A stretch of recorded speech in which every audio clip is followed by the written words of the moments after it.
नमस्कार, आप देख रहे हैं प्रदेश का नंबर 1 डिबेट शो महाबहस। मैं हूं दीपिका सिंह। बिहार में तो बागी रहते हैं, डकैत तो पार्लियामेंट में होते हैं। एक फिल्म के इस डायलॉग पर जहां नेताओं ने नाराजगी जताई थी, वहीं जनता ने जमकर तालियां बजाई थी।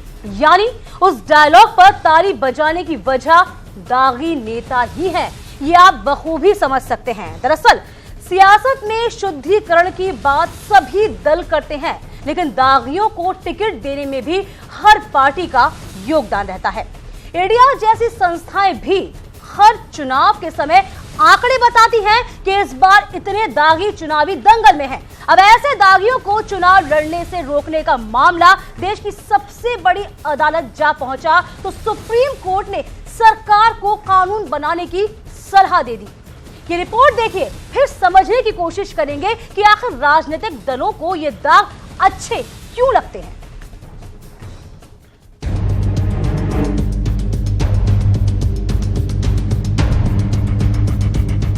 सियासी शुद्धिकरण के लिए दागी नेताओं के मुद्दे पर सड़क से संसद तक तमाम सवाल बार बार उठते हैं। चुनाव से पहले तो हर बार उठते हैं, लेकिन चुनाव के बाद दागियों के दाग राजनीतिक दलों को अच्छे लगने लगते हैं। फिर उन सवालों का कोई सवाल ही नहीं रहता। इधर दागी नेताओं के चुनाव लड़ने पर रोक लगाने की फरियाद सुप्रीम कोर्ट तक पहुंची तो अदालत ने फिलहाल रोक लगाने से इनकार करते हुए सरकार को संसद में कानून बनाने की सलाह दी है। हमने सुप्रीम कोर्ट से मांग किया था कि जिन लोगों के खिलाफ गंभीर मामलों में चार्ज फ्रेम हो गया है, उनको चुनाव लड़ने से रोक देना चाहिए। माननीय सुप्रीम कोर्ट ने इस हमारी मांग को बिल्कुल जायज माना है, इसीलिए पार्लियामेंट को डायरेक्शन दिया है कि आप तत्काल अपने 70 साल पुराने कानून को बदलिए और एक नया कानून बनाइए, जिससे अपराधियों और भ्रष्टाचारियों का जो संसद में जाना और विधानसभा में जाना रोका जा सके। दरअसल इस मामले में बीजेपी नेता और वकील अश्वनी कुमार उपाध्याय ने याचिका दाखिल करते हुए मांग की थी कि अगर किसी व्यक्ति को गंभीर अपराधों में 5 साल से ज्यादा सजा हो और किसी के खिलाफ आरोप तय हो जाए तो ऐसे व्यक्ति या नेता के चुनाव लड़ने पर रोक लगाई जाए। अगर किसी सांसद या विधायक पर आरोप तय हो जाते हैं तो उनकी सदस्यता रद्द होनी चाहिए।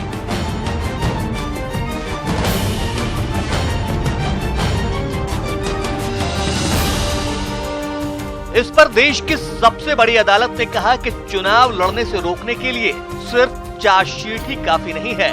इस मसले पर संसद को कानून बनाना चाहिए और सबसे बेहतर होगा कि आम जनता को अपने नेताओं के बारे में पूरी जानकारी हो।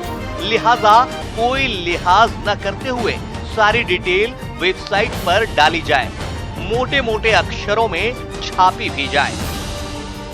सुप्रीम कोर्ट ने पॉलिटिकल पार्टीज को डायरेक्शन दिया है कि वो जिसको भी टिकट देंगी उसका विस्तृत ब्यौरा अपने वेबसाइट पर डालेंगी और उसके बारे में इलेक्ट्रॉनिक मीडिया, प्रिंट मीडिया और लोकल मीडिया में चुनाव की तारीख से पहले कम से कम 3 बार उसको वाइडली पब्लिश किया जाएगा, जिससे सब लोगों को पता चल सके कि जो लोग चुनाव में खड़े हुए हैं उनका इतिहास क्या है, वो अच्छे लोग हैं या दागी लोग हैं। बहरहाल कम होने के बजाय दागी नेताओं की बढ़ती तादाद देश को हैरान करने वाली है।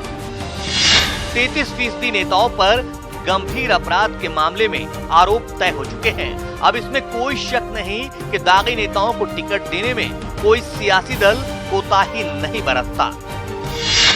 देश के 4,896 सांसद विधायकों में से 1765 के दामन पर दाग लगे हैं। दागी माननीयों के मामले में उत्तर प्रदेश तो सबसे आगे है। सूबे के 248 जनप्रतिनिधियों के खिलाफ क्रिमिनल केस दर्ज है। वहीं इस 16वीं लोकसभा में भी 186 यानी करीब 34% सांसद दागी हैं। सवाल उठता है कि सुप्रीम कोर्ट ने तो दागियों के चुनाव लड़ने पर रोक लगाने से कर दिया इनकार। क्या संसद में कानून बनाकर अपराधी भगाएगी सरकार? क्योंकि गेम अब सरकार के पाले में है। Bureau report, news 18। चर्चा को आगे बढ़ाएंगे, लेकिन उससे पहले आज के सवाल की हम बात करते हैं। प्रदेश के इस नंबर 1 शो में आप बढ़ चढ़ कर हिस्सा ले रहे हैं। आपकी राय और आपका कीमती वोट हमारी चर्चा में 4 चांद लगा रहा है। आप ऐसे ही हमें महाबहस पर अपना वोट करते रहिए और अपनी कीमती राय भी हमें भेजते रहिए। तो महाबहस में आज का सवाल है, एससी की सलाह के बाद अपराधियों को चुनाव लड़ने से रोकने के लिए क्या सरकार को कानून बनाना चाहिए?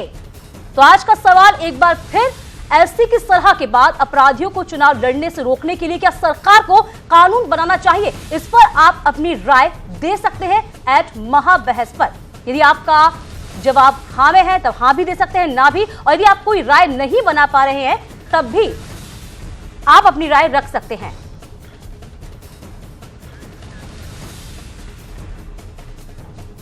और हमारे इस महाबहस में तमाम अतिथि मौजूद हैं। सबसे पहले परिचय Amitabh Agnihotri ji, executive editor.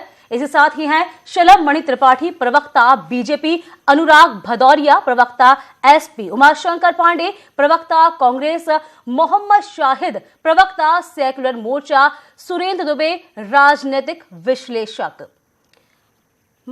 Amitabh sir जी, आपसे यही पूछना चाहूंगी कि आज वाकई में बहुत बड़ा दिन था। सुप्रीम कोर्ट ने साफ तौर पर सरकार के पाले में गेंद फेंक दी है, और न सिर्फ हम ये कह सकते हैं कि इस पूरी चीज का, इस बात का इंतजार देश की जनता को भी है कि कैसे कानून बना पाएगा संसद, कैसे आगे बढ़ पाएगी ये बात।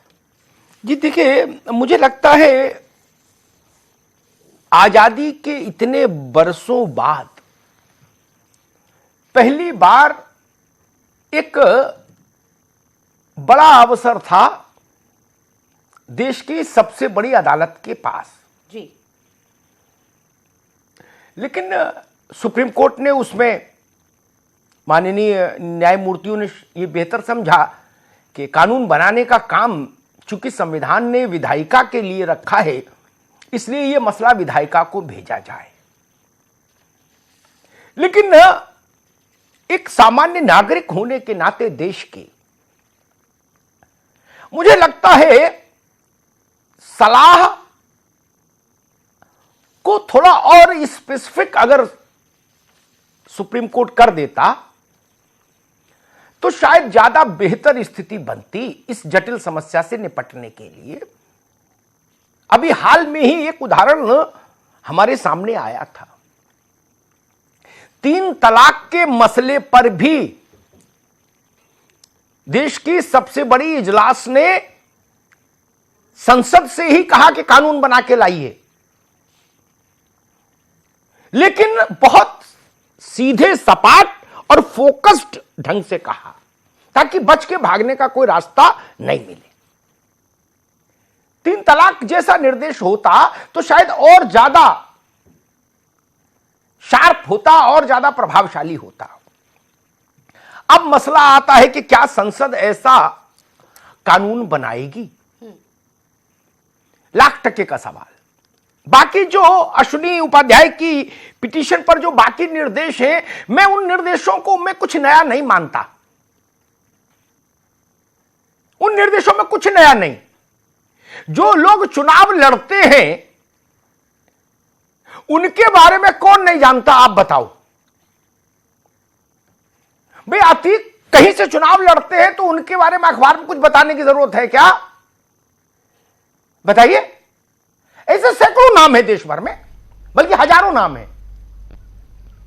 उनकी कीर्ति कौमुदी तो दिग दिगंत तक व्याप्त है, हर थाने चौकी में पता है। उसका क्या प्रचार करेंगे आप? उससे लाभ नहीं होगा। कौन सा ऐसा अखबार है, कौन सा ऐसा सार्वजनिक संदेश का माध्यम है जिसमें उनके कारनामे छपे नहीं फोटो सहित? तो और एक छाप लोगे तो क्या कर लोगे? ऐसे हजारों उदाहरण है। इसलिए इनसे कुछ नहीं होता। ये शर्मदार आदमी के लिए समस्या हो सकती है कि अखबार में डिटेल छप जाएगा मेरा। उनके लिए तो ये कॉम्प्लीमेंट है कि अखबार में छपे कि भैया के ऊपर 96 केस। यही तो उनके यूएसपी है। एक सांसद थे, वो एक बार मुझसे मिलने आए नोएडा। देखिए भारत की राजनीति का चरित्र कहां पर है, खड़ा है। मैंने उनसे पूछा कि कहो भाई, इंडियन पेनल कोड की कोई दफा बची? तो बड़ा ठाका लगा के हंसे, बोले भैया आपके आशीर्वाद से कोई दफा नहीं बची, सब लग गई। बताइए इसमें वो प्लेजर फील कर रहे हैं, गौरव फील कर रहे हैं। और हमारी राष्ट्रीय पार्टियां, प्रादेशिक पार्टियों के नेता लोग उनकी चौखट पर जाकर कोर्निश बजाते हैं। कोर्निश, जब बहस होगी तो कोई अगर ये बोलेगा कि हमने कोर्निश नहीं बजाई, तो मैं तिथि और समय और स्थान के साथ प्रमाण दे दूंगा कि उस कोर्निश बजाने में आप भी शामिल थे। ऐसे ऐसे लोग जिन पर कोई दफा बची नहीं, लूट, हत्या, बलात्कार, छिनेती, अपहरण, दंगा, बलवा, सब कुछ। संबल के घोषित डकैतों को चुनाव लड़ा दिया। बताइए, अब उनका क्या फोटो छापोगे? मोहर सिंह, माधव सिंह, तहसीलदार सिंह का कोई फोटो छपेगा? मुख्तार अंसारी का क्या फोटो कहां छापोगे? बताइए। भारत में तो फोटो की जरूरत नहीं, सब जानते हैं। वोट देने वाले भी जानते हैं और टिकट देने वाले भी जानते हैं, और जो उनके खिलाफ लड़ रहे हैं वो भी जानते हैं। ये कॉस्मेटिक चीजें हैं। मूल प्रश्न है, चार्जेस फ्रेम हो, हीनियस क्राइम में चार्जेस फ्रेम हो जाने के बाद क्या व्यक्ति को चुनाव लड़ने का योग्य मानने वाला कानून ट्रिपल तलाक जैसी प्रतिबद्धता के साथ आ सकता है या नहीं? शलभ मणि जी, सबसे ज्यादा जिम्मेदारी आपकी पार्टी पर जी, और सुप्रीम कोर्ट ने जो भी निर्देश, आदेश, सलाह जो कही है, परामर्श दिया है, वो भी आपके जरिए ही संसद को दिया है। सरकार करे। वही लाख टके का सवाल कश्मीर से कन्याकुमारी और असम से गुजरात तक गूंज रहा है। कॉस्मेटिक चेंजेज में नहीं फंसाइए देश को। क्या देश ये भरोसा करे कि जिन लोगों पर जघन्य और गंभीर अपराधों के मामले में अदालतों में चार्जेस फ्रेम हो जाए, वो चुंगी के चुनाव से लेके और संसद का चुनाव तक कुछ ना लड़ पाए? ऐसी व्यवस्था हमारी संसद देश को दे सकती है?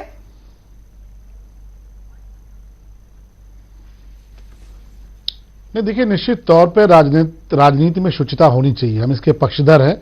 और मुझे लगता है कि कोई भी किसी भी राजनीतिक दल से हो, किसी भी विचारधारा से हो, ज्यादातर लोग ऐसे हैं जो इस बात के पक्ष में हैं कि राजनीति में शुचिता होनी चाहिए। जो राजनीति में किन्हीं भी दलों में हो, कहीं के भी लोग हों, जो अपराध का एक सहारा लेकर या कई बार अपराध करने के बाद एक नकाब राजनीति का ओढ़कर राजनीति में प्रवेश करते हैं, ऐसे लोगों के खिलाफ एक मुझे लगता है कि निश्चित तौर पर एक बहुत बड़ी संख्या में लोग चाहते हैं कि ऐसे लोगों को राजनीति में जगह न मिले। आज सुप्रीम कोर्ट ने जो ऑर्डर किया है, सुप्रीम कोर्ट ने जो कहा है, हम उसका सम्मान करते हैं। और निश्चित तौर पर आपने कहा कि हमारी जिम्मेदारी है, तो ये सही बात है कि सरकार में रहते हुए हमारी जिम्मेदारी है, अमिताभ जी। लेकिन आप इस बात को भी जानते हैं कि लोकतंत्र में सिर्फ जिम्मेदारी की बात नहीं है, भागीदारी की बात भी होती है। सबके साथ बैठेंगे। आज सुप्रीम कोर्ट ने एक ऑब्जर्वेशन दिया है, ऑर्डर दिया है, सारे दलों के साथ बैठेंगे, उसको लेकर विचार विमर्श करेंगे। और मुझे लगता है कि शायद ही ऐसा कोई दल होगा जो इसको लेकर नहीं चाहेगा, क्योंकि राजनीति में हर कोई चाहता है कि शुचिता रहे। आप सही कह रहे हैं, कुछ जगहों पर कई बार ऐसे लोग आते हैं जो इस बात का। शलभ जी, मैं बहुत स्नेह के साथ आपकी इस बात से असहमत होऊंगा। आपने कहा कोई, शायद ही कोई ऐसा दल हो जो ये ना चाहे। मैं इसके उलट कहूंगा, शायद ही कोई ऐसा दल हो, वो भी टार्च लेके ढूंढना पड़ेगा, जो दिल से ऐसा चाहे।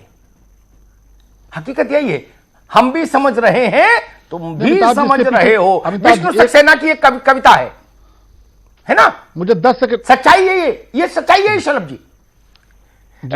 मैं एक बात कह के फिर 10 सेकंड का मुझे वक्त दीजिए। आप ठीक कह रहे हैं। आप जी शलभ भाई, मुझे 10 सेकंड का वक्त दीजिए। आप राजनीतिक दलों को राजनीतिक दलों को कटघरे में निश्चित तौर पे आप खड़ा कर सकते हैं, लेकिन यह भी सोचने वाली बात है कि अगर किसी राजनीतिक दल से, किसी भी राजनीतिक दल से, मैं नाम नहीं ले रहा, अगर कोई ऐसे आपराधिक पृष्ठभूमि का व्यक्ति आता है तो वो चुनाव जीतकर जाता क्यों, यह भी देखने की बात है कि ऐसे व्यक्ति चुनाव क्यों जीतते हैं, ऐसे व्यक्ति क्यों लोकसभा या विधानसभा में पहुंचते हैं। तो निश्चित तौर पर यह जवाबदेही कहीं ना कहीं ये जनतंत्र है, लोकतंत्र है, इसमें जनता की भी जिम्मेदारी है, हमारी भी जिम्मेदारी है। ठीक है।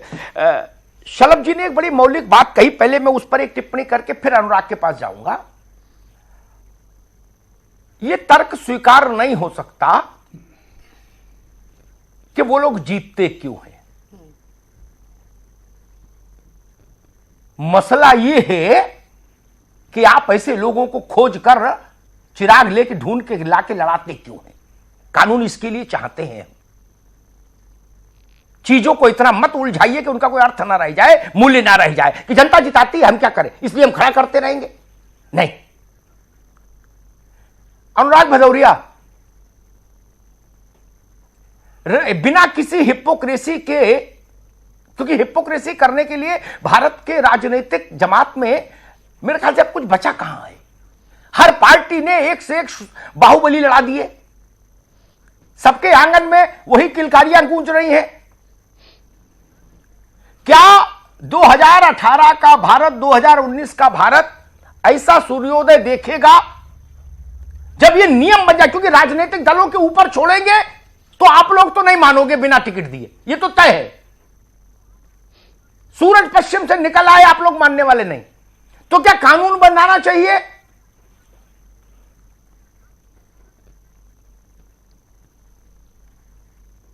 अमिताभ जी, चूंकि बहुत गंभीर विषय है और राष्ट्र से जुड़ा हुआ विषय है, जनता से भी जुड़ा है, दोनों चीज को देखना पड़ेगा।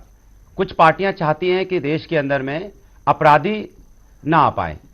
अगर मान लो एक पार्टी टिकट नहीं देती है, कई बार ऐसा होता है दूसरी पार्टी से टिकट लेके आ जाता है, तो ये तो हम पार्टियों को भी डिसाइड करना पड़ेगा कि जो सारी पार्टियों का एक अपनी मॉरल रिस्पॉन्सिबिलिटी लेनी होगी।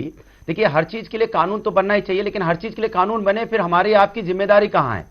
कुछ हमारी आपकी भी तो जिम्मेदारी होनी चाहिए ना हमारी सोसाइटी के प्रति। अगर हमारे आपकी जिम्मेदारी है तो जैसे हमने लास्ट इलेक्शन में समाजवादी पार्टी ने डिसाइड किया था, श्री अखिलेश यादव जी ने, कि हम किसी भी अपराधी छवि के व्यक्ति को टिकट नहीं देंगे। बेशक में इलेक्शन हार गए, हम सत्ता में नहीं आए, लेकिन हमने टिकट नहीं दी। तो हम चाहते हैं कि ऐसे, अच्छा हमने काटी तो दूसरे से ले आए वो टिकट। नहीं, अब वो देखिए, जाते जाते कोई चीजें कहीं कहीं छुपी रह जाती हैं, फिर बाद में आ जाती है। अब आप 1-2% को जानते सब है, ज्यादातर जानते सब, और आने वाले इलेक्शन में और भी साफ हो जाएगा। नहीं सुन, नहीं हो जाती। हम चाहते हैं कि फिर नहीं अमिताभ जी, हम चाहते हैं कि आपस में पार्टियों की भी मॉरल रिस्पॉन्सिबिलिटी होनी चाहिए कि अगर कोई पार्टी टिकट काटती है तो दूसरी पार्टी भी टिकट ना दे। दरअसल में होता क्या है, एक काट दी दूसरी से लेके आ जाते हैं। और फिर हम, जैसा कि सलम मनी जी ने बोला, जनता की भी कहीं ना कहीं जवाबदेही है थोड़ी सी। अब क्या है, कई बार अगर सब लोग टिकट काट देते हैं तो जनता उसको इंडिपेंडेंट जिता के भेज देती है।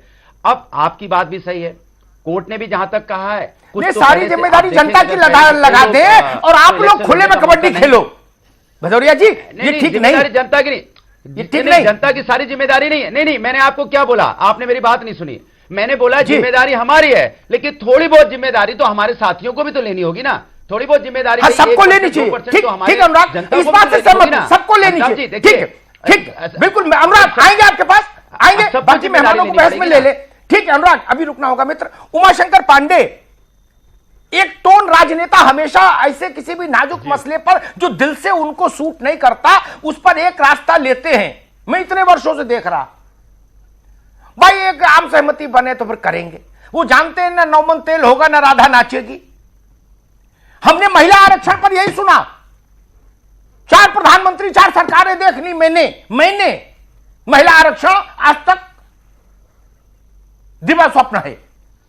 हर पार्टी ने संसद में खड़े होकर कहा कानून की जरूरत नहीं, हमारे ऊपर छोड़ो, हमारे अध्यक्ष के ऊपर, हम 100 में 40 लड़ाएंगे, 100 में 4 नहीं लड़ रही महिलाएं। आपके ऊपर कैसे छोड़ दें? क्या आप अपराधियों को टिकट नहीं देंगे? उमाशंकर जी, महिलाओं के मामले में हमने देख लिया ना। देखिए कांग्रेस, अमिताभ जी, इस बात, अरे कांग्रेस जनता पार्टी सब मिला के बोल रहा हूं, नहीं पारित होने दिया उस समय के विपक्ष के लोगों ने। पारित? अरे भाई मैं क्या कह रहा हूं, आप क्या समझ रहे हो? मैं कह रहा हूं हर पार्टी झूठ की बुनियाद पर खड़ी होती है। बचने के समय वो ये कहती है कि कानून मत बनाओ, मेरे ऊपर छोड़ो, मैं ऐसा कर दूंगा, लेकिन करती नहीं ना। महिला आरक्षण के मसले पर हमने देख लिया ना, हर पार्टी ने सदन में एश्योरेंस दिया 20%, 25%, 30% टिकट महिलाओं को देंगे। कितने % महिलाएं लड़ा रहे हैं? कौन? तो अपराधियों का मामला आप पर कैसे छोड़ दे देश? पांडे जी। जी अमिताभ जी, देखिए कांग्रेस पार्टी ने इस पर कानून बनाया भी और उसका कुछ रिजल्ट भी आया। आपने देखा कि लालू यादव जी को इस्तीफा देना पड़ा और वो चुनाव नहीं लड़ पाए। वो जो जिसके लिए आदरणीय राहुल गांधी जी का उस समय का विपक्ष भारतीय जनता पार्टी ने बड़ी आलोचना भी की कि आपने ये किया वो किया, लेकिन कांग्रेस पार्टी ने वो कानून बनाया। और दूसरी बात जो आप कह रहे हैं, ये अगर भारतीय जनता पार्टी की इतनी प्रचंड बहुमत की सरकार है तो इनको निश्चित रूप से करना चाहिए। लेकिन देखिए अमिताभ जी, इनकी मंशा वो नहीं है। अगर ये कर देंगे तो इनकी कैबिनेट में 31% मोदी जी के कैबिनेट में मिनिस्टर्स जो है वो तमाम आपराधिक मामलों में उनके ऊपर मुकदमे दर्ज हैं, वो सब तिहाड़ में नजर आएंगे, वो कर ही नहीं पाएंगे। आप उत्तर प्रदेश का ले लीजिए, उत्तर प्रदेश में 20 इनके मिनिस्टर हैं जिनके ऊपर आपराधिक मुकदमे हैं, वो भी ये नहीं कर पाएंगे। लेकिन कांग्रेस पार्टी ने हमेशा अपराधियों को अपने दल से और टिकट देने से भी परहेज किया है। नहीं, और गलत बयानी है ये जरूर एक बात मैं बहुत खेत के साथ कहूंगा। अमिताभ जी, मैं एक गंभीर बात जरूर करना चाहूंगा। नहीं, उमाशंकर पांडे, मैं बहुत खेत के साथ आपकी बात का खंडन कर दूं। कांग्रेस पार्टी ने भी अन्य पार्टियों के समान ही उदारता पूर्वक, मुक्त हृदय से, विशाल हृदय से अपराधियों को चुनावी दंगल में भरपूर उतारा। सत्यनारायण कथा का पंचम नहीं, अमिताभ जी, आप एडीआर की रिपोर्ट आप देखिए। अरे हमको रिपोर्ट ना बताओ महाराज, की रिपोर्ट देखिए, उसमें भारतीय जनता पार्टी पूरे देश में नंबर 1 पर है, नंबर 1 पर है, और 4 तो मुख्यमंत्री हैं। अभी माननीय योगी आदित्यनाथ जी के ऊपर उमाशंकर जी, उमाशंकर जी जेल पर हैं। एक चीज आपको समझा दूं, योगी आदित्यनाथ जी अभी आपको रोकेंगे, उमाशंकर अभी रुकना होगा। मैं मोहम्मद शाहिद के पास जाऊंगा। चलो रुकिए, राहुल गांधी मैं आवाज बंद करिए उमाशंकर पांडे की। वो नेशनल हेराल्ड बेल पर है, का पेपर जमानत पर है। इस देश के साथ आप रहे नहीं आजादी में, उमाशंकर आजादी की लड़ाई में दोनों की आवाज आप इस देश के साथ नेशनल हेराल्ड का विरोध कर। मोहम्मद शाहिद, अजब हाल है भाई इस मुल्क में। मुख्यमंत्री हर आदमी खुद को पार्षद बता रहा है और कर वही रहे हैं सब। जमानत पर है। कैसे देवेंद्र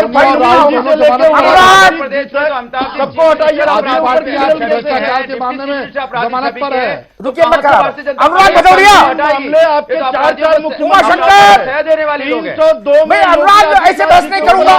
राहुल गांधी फ्रॉड के मामले में जमानत पर है, जेल भेज दो। नेशनल, आप ये आजादी की लड़ाई के साथ रहे ही नहीं। ठीक है, अनुराग रुकना होगा। उमाशंकर पांडे, मैं उमाशंकर पांडे जी, हेराल्ड का मैं ऐसे बहस में नहीं आपको आगे से आमंत्रित कर पाऊंगा ना। मेरी बहस की मर्यादा का पालन करना ही होगा। ये कांग्रेस सपा भाजपा के मंच पर करो, बात तो आनी चाहिए। ना आमंत्रित करें ना करें, लेकिन बात तो आनी चाहिए। लेकिन ये नहीं चलेगा ना। मेरी बहस की मर्यादा खंडित नहीं हो सकती। मेरी बहस की मर्यादा खंडित नहीं हो सकती। अपने अवसर पर ही बोलेंगे। कितनी आलोचना हुई थी। अरे राहुल गांधी हो चाहे कोई हो, अब चुप रहिए थोड़ी देर। ये तरीका मेरे साथ नहीं चल सकता, चलता होगा बाकी जगह, माफ करिए मुझको। मैं 7 बार बोल लूं, चिरौरी करूं कि रुक जाइए, नहीं, संभव नहीं। मैं बोल रहा था उमाशंकर पांडे, नो था Amitabh ji, not at all. आपकी बात आ गई, ठीक है, आपकी बात आ गई। जब कहें, जब आपके पास प्रश्न आए तो उत्तर दीजिए, तब तक चिंतन करिए। हर वक्त कुछ ना कुछ बोलते रहना कोई बहुत अच्छे। मेरा ही टर्न था अमिताभ जी, मुझे ही आपने बोलने को बोला था, तो आप अनवरत बोलेंगे नहीं ना। रुक जाइए। मोहम्मद शाहिद, अजब रवायत है इस मुल्क की। हर आदमी कह रहा है मैं तो गौतम बुद्ध हूं, बाकी अंगुलीमाल हैं। मैं गौतम बुद्ध हूं और बाकी दल अंगुलीमाल हैं। आप समझ रहे ना। हम जहाज अपहरण करने की कोशिश करने वाले को एमएलए बना दे, सांसद बना दे, मंत्री बना दे, तो वो पुण्य, और दूसरा अगर बनाए किसी को दे तो वो पाप। इसी कीचड़ उछालो प्रतियोगिता में देश का यह हाल हो गया मोहम्मद शाहिद। और सच्चाई कोई मानने को तैयार नहीं कि हर दल की लार टपकती है कि कैसे कोई बड़ा अपराधी मिल जाए। पार्टी में आने को तैयार ना हो, ददुआ हो अगर, तो उसके गांव जाके हर बड़ा नेता मत्था टेकाया। सुनिए, यूपी का। मैं इस पर भी आऊंगा। देखिए, माननीय सर्वोच्च न्यायालय ने आज जो एक डायरेक्शन दिया है हिंदुस्तान की सरकार को, ये बहुत बड़ा डायरेक्शन है। इस सरकार को इस डायरेक्शन को समझना चाहिए। ये डायरेक्शन को समझने वाली बात मैं क्यों कह रहा हूं, क्योंकि जिस तरह से ट्रिपल तलाक पे डायरेक्शन समझ लिया इस देश की सरकार ने, जिस तरह SC/ST एक्ट में संशोधन की बात को समझ लिया, उसी तरह से इसमें फौरन अभी विंटर सेशन आने जा रहा है, उसमें विधेयक लाएं और इस बिल को पास कराएं और ध्वनिमत से पास कराए। ये ध्वनिमत से इसलिए नहीं कराएंगे ना, ये पेश करेंगे। उत्तर प्रदेश में 73 एमपीओं में 54 या 53 एमपी, मैं अगर गलत हूं तो उसके लिए मैं माफी चाहूंगा, अपराधी प्रवृत्ति के हैं उत्तर प्रदेश में भारतीय जनता पार्टी के।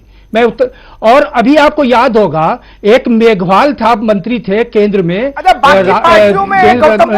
महिला के बलात्कार में फंसे थे कोर्ट। आप लोग यही गड़बड़ करते हैं। बाकी पार्टियों में मैं ये नहीं कह रहा हूं, मैं कह रहा हूं जिसकी नहीं मैं बताऊं, मैं कहीं नहीं कह रहा हूं, सबकी जिम्मेदारी मैं क्या कह रहा हूं, आपके घर में बताऊं? नहीं, किसी को बताने नहीं कि अगर जिस भी दल में है, कैसी बात करते हो? सुनेंगे अमिताभ भाई, जिस भी दल में है उस दल को नहीं, मैं क्या कह रहा हूं, जिस भी दल में है उनके खिलाफ कार्रवाई होनी चाहिए। तो ये बोलो ना। अब यहां पर मैं ये इत्तेफाक नहीं रखता कि जनता के द्वारा मैं अरे भाई सुनेंगे आप, थोड़ा सा सुनिए तो।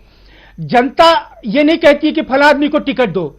आपने टिकट दिया मोहर सिंह को, तो जनता ने मोहर सिंह को टिकट वोट दिया। बात यह है, जनता वो ये नहीं कह रही कि आप मोहर सिंह को टिकट दीजिए, जनता ये नहीं कह रही है कि आप फला सिंह को टिकट दीजिए, फला उनको टिकट दीजिए, ये जनता नहीं कहती। ठीक है, ये पॉलिटिकल पार्टी तय करती है कि किसको टिकट दिया जाए, टिकट दिया जाए। ठीक है मैं क्या कह रहा हूं आज उत्तर प्रदेश, एक सेकंड आज उत्तर प्रदेश सरकार, ठीक है आ गई बात भाई, रुको एक मिनट। सुरेंद्र दुबे जी, एक तो डायरेक्ट टिकट देना होता है जी, और हम आप यूपी के ही हैं, इस बात को जानते हैं। कई दौर देखे हम लोगों ने। एक ददुआ नाम का प्राणी था बुंदेलखंड में। 70-80 के दशक से कोई राजनीतिक दल ऐसा बचा जिसके बड़े सरपरस्त वहां मत्था टेकने नहीं जाते हुए चुनाव में, जब तक ददुआ मरा नहीं।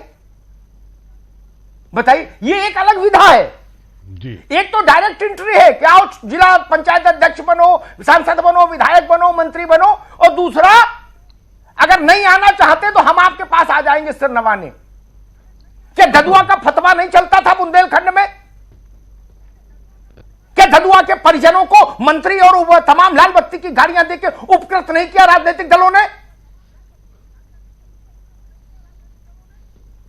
दुबे जी जी, मैं देखिए बात यह कहना चाहता हूं कि जो मुकदमा सुप्रीम कोर्ट की संविधान बेंच में था, वो बेसिकली जो अदालत में जो आरोप तय हो जाते हैं उसके आधार पर नेता को अयोग्य घोषित कर देने का था। तो मैं मानता हूं कि इसमें वस्तुतः कोई निर्णय सुप्रीम कोर्ट ने दिया नहीं। सुप्रीम कोर्ट में जो बॉल लेकर के 2 विधायक गए, अश्विनी उपाध्याय और उनके वकील, उसको उन्होंने संसद की ओर उछाल दिया कि अब आप इसको तय करिए। बाकी जो किया वो उसका कोई मतलब नहीं, आप पूरा एक्सप्लेन भी कर चुके हैं कि उनके खिलाफ जो लड़ता है वो उस एरिया के लोग जानते हैं कि कौन बदमाश है कौन अच्छा है। जनता के सामने ऑप्शन नहीं होता कि उसको हराने के लिए उससे बड़ा बदमाश ले आते हैं या उससे बड़ा दागी ले आते हैं, और फिर पब्लिक पास कोई ऑप्शन नहीं है कि चलो भाई यही है, इन्हीं में जो ठीक लग जाए उसको दे देते हैं। दूसरी बात यह कि कही जाती कि भाई कानून बनाने का अधिकार संसद को है, निश्चित रूप से है, लेकिन ये जो मामला था सुप्रीम कोर्ट में जाते ही वही मामले हैं जहां कानून बनाने की बात नहीं कही जाती। जब वो सीमा हटती है तो सुप्रीम कोर्ट कह देता कि नहीं, अपना संविधान बनाए, हम आदेश नहीं देंगे। बहुत से मामले जैसे अभी वो SC/ST एक्ट का हुआ, उसमें उन्होंने संशोधन कर दिया। इसके पहले वो दहेज कानून का हुआ, उसमें उन्होंने संशोधन कर दिया कि भाई बगैर जांच के कोई गिरफ्तारी नहीं होगी। सुरेंद्र जी, मुझे ऐसा लगता है पूरे सम्मान के साथ विश्लेषण नहीं कर रहे, हम समझने सिर्फ आएंगे। सुरेंद्र जी आपके पास ब्रेक लेने, हम सुप्रीम कोर्ट की भूमिका का विश्लेषण नहीं कर रहे, वो मर्यादा में भी नहीं आएगा मेरी, लेकिन हम इस बात को समझने की कोशिश कर रहे हैं, क्या कोई राजनीतिक दल दिल से इस बात के लिए तैयार है कि हां अपराधियों को टिकट नहीं दिया जाना चाहिए? इस बात की बहस है। नहीं, ऐसा नहीं होगा, जो ठीक समझा ऐसा नहीं होगा। कोई सांसद अपने कोई सांसद अपने लिए फंदा बनाने के लिए, कानून बनाने के लिए तैयार नहीं होगा, ये बिल्कुल साफ है। और अभी इसी समय शुरू हो गया है। आज सुप्रीम कोर्ट ने कहा है कि दागियों को चुनाव लड़ने के लिए सिर्फ चार्जशीट काफी नहीं होगी, इसके लिए संसद को एक कानून बनाना होगा, जनता को इस बाबत जानकारी भी देनी होगी। इस पर आज हम चर्चा कर रहे हैं, लेकिन सवाल यही कि आखिर कानून बन पाएगा। तमाम पार्टी के इस वक्त हमारे साथ नेता मौजूद हैं, वो अपनी अपनी टिप्पणी रख रहे हैं, अपनी अपनी बात रख रहे हैं। अमिताभ जी, क्या लगता है, लगातार इस पर हम चर्चा कर ही रहे हैं कि आखिरकार अंत में क्या होगा? देखिए, बहुत बड़ा सवाल है और ये मन का प्रश्न है जी। मैं ब्रेक पर जाने से पहले कह रहा था, शलभ जी, एक छोटी सी टिप्पणी आपकी चाहूंगा। 2014 लोकसभा का जब चुनाव हो रहा था, उस वक्त आपकी पार्टी ने देश से एक वादा किया था कि अगर हम सत्ता में आए तो 1 वर्ष के भीतर समूची विधायिका, यानी लोकसभा, राज्यसभा और विधानसभाएं राज्यों की और विधान परिषदें से अपराधियों को बाहर कर देंगे, उनका शुद्धिकरण कर देंगे, एक एक की फाइल खंगाल कर। वो शिव संकल्प जो था, वह जो सात्विक संकल्प था, मुझे लगता है चलो अब तक नहीं हुआ, अब तो कोर्ट ने भी हौसला दे दिया आपको, अभी कर डालो।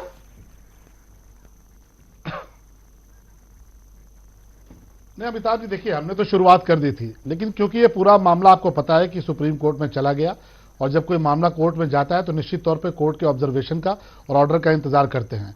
अभी हमारे एक साथी कांग्रेस के कह रहे थे कि बड़ा कानून बनाया। अगर आपने कानून बनाया तो आज कानून की जरूरत क्यों है? अगर आप कहते हैं कि आपने बड़ा काम किया, आपने संसद से बड़ा सफाई का अभियान चलाया, तो आज सफाई की जरूरत क्यों है? और अमिताभ जी, मैं किसी दल का नाम नहीं लूंगा, यहां तो सभी को पता है कि किस दल ने सबसे ज्यादा अपराधियों को प्रश्रय दिया। अभी आपने डकैतों की बात की, यहाँ पे समाजवादी पार्टी और कांग्रेस ने दिया। वही आना, इधर नहीं आना चाहिए। तो सारे के सारे बोलने लगे, सारे के सारे बोलने लगे, जो अपराधियों को पालते रहे, जो परिवार जो आर्थिक संपत्ति के मामले में बेल पर चल रहा है, मुलायम सिंह और अखिलेश यादव का परिवार बेल पर चल रहा है। आपको पता है कि आर्थिक संपत्ति का मामला चल रहा है, डकैतों को पाला मुलायम सिंह यादव के परिवार ने, अखिलेश यादव के परिवार ने, कांग्रेस के परिवार ने आरएसएस का परहेज का बात किया, मामला उठा रहा हूं दिया,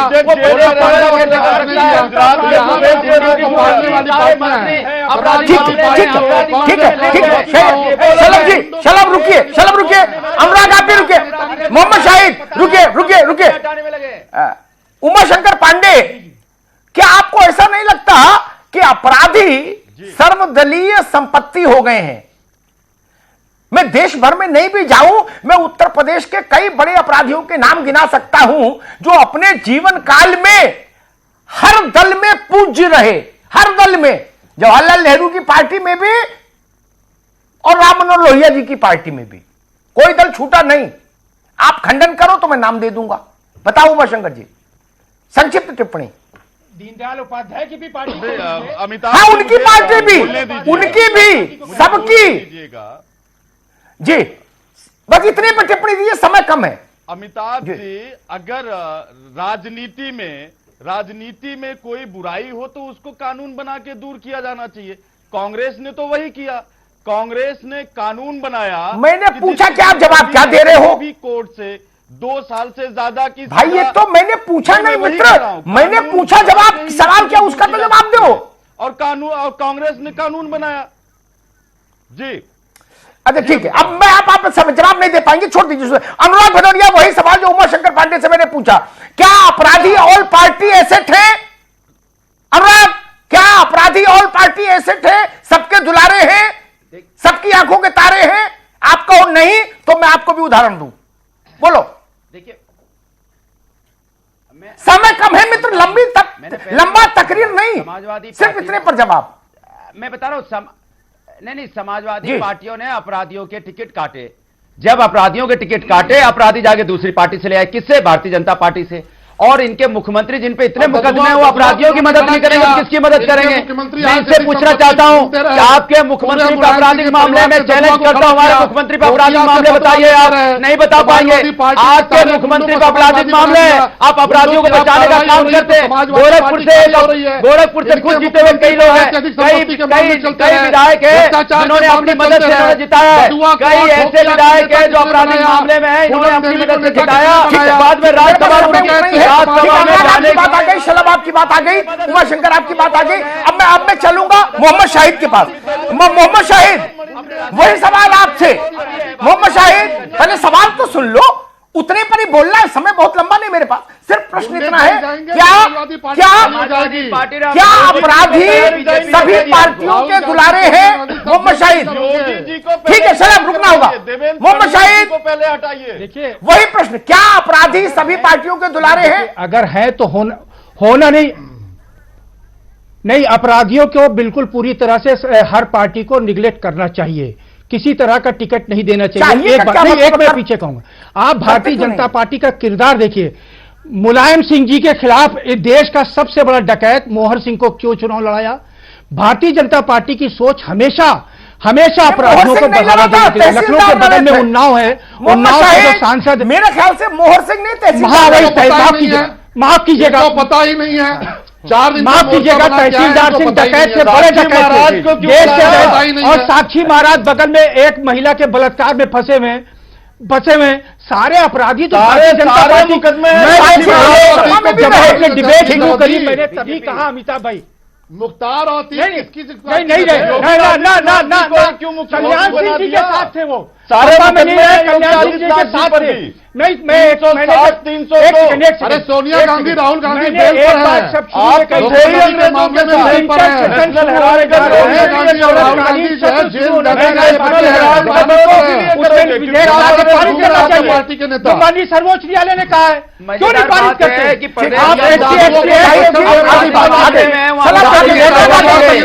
सबकी बात आ गई। अब मुझे सुरेंद्र दुबे से जरा चर्चा करनी है। अब रुकना होगा। अनुराग, नो,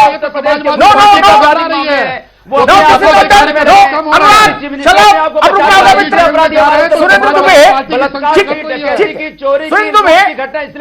झांव चलती रहेगी, ठीक। अनुराग, समाजवादी पार्टी, अनुराग भदौरिया, आप तो एक आवाज बंद करिए। अनुराग भदौरिया, 5 साल हो गए, अब 2023 एक बड़ा सवाल खड़ा होता है। मैं हिपोक्रेसी में ज्यादा यकीन नहीं रखता। हर आदमी गौतम बुद्ध बने, अटारी पर खड़ा होकर चिल्लाए कि मेरा कुर्ता सफेद है, ये सब, इससे जनता उबती है, खिन्न होती है, क्योंकि वो जनता सबको नजदीक से जानती है। मुझसे ज्यादा जनता जानती है राजनेताओं को।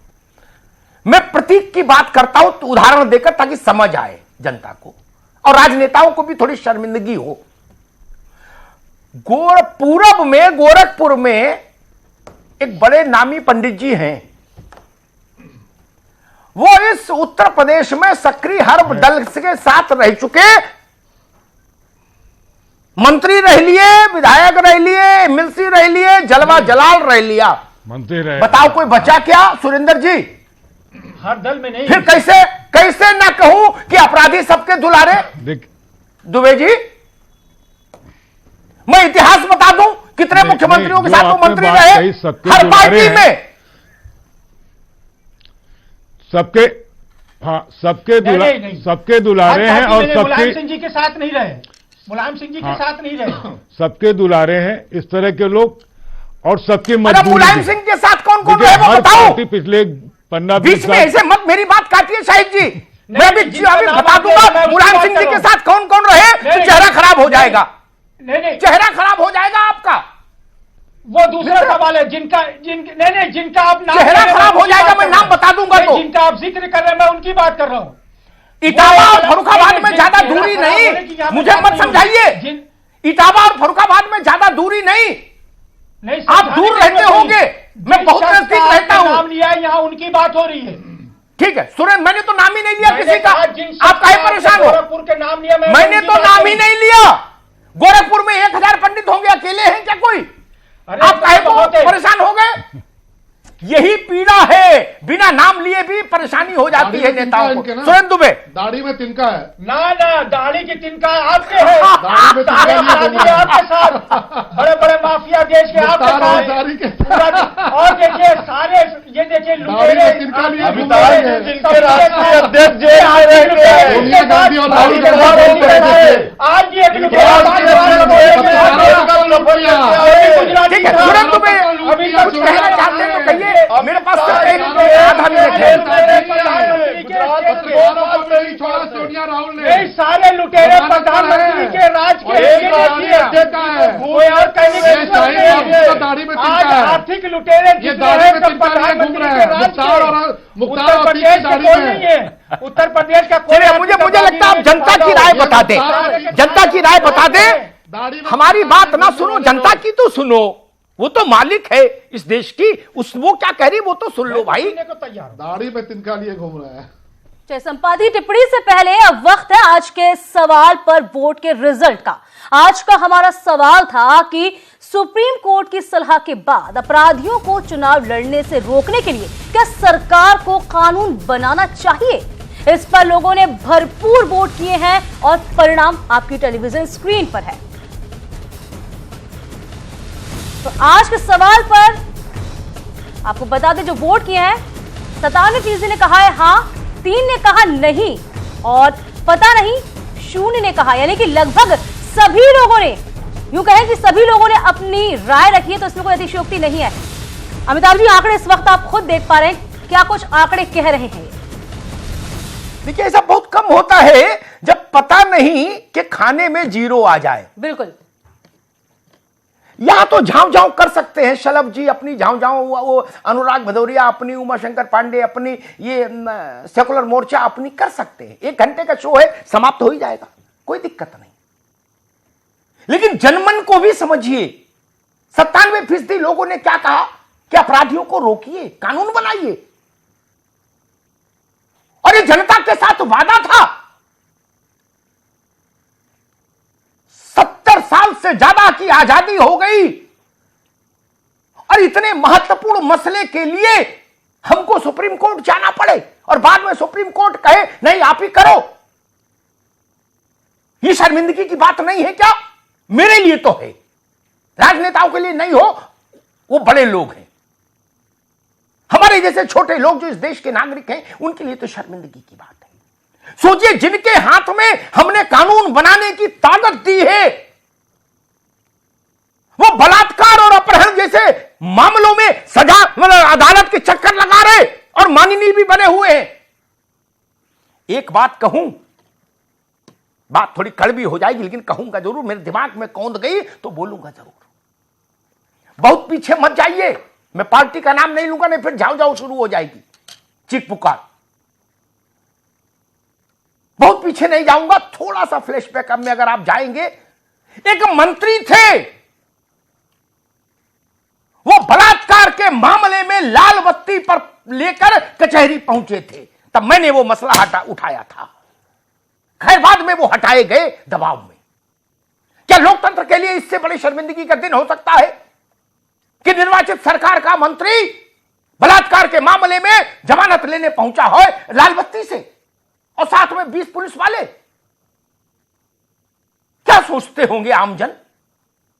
इसके लिए आजादी की लड़ाई लड़ी गई, इसके लिए कुर्बानियां हुई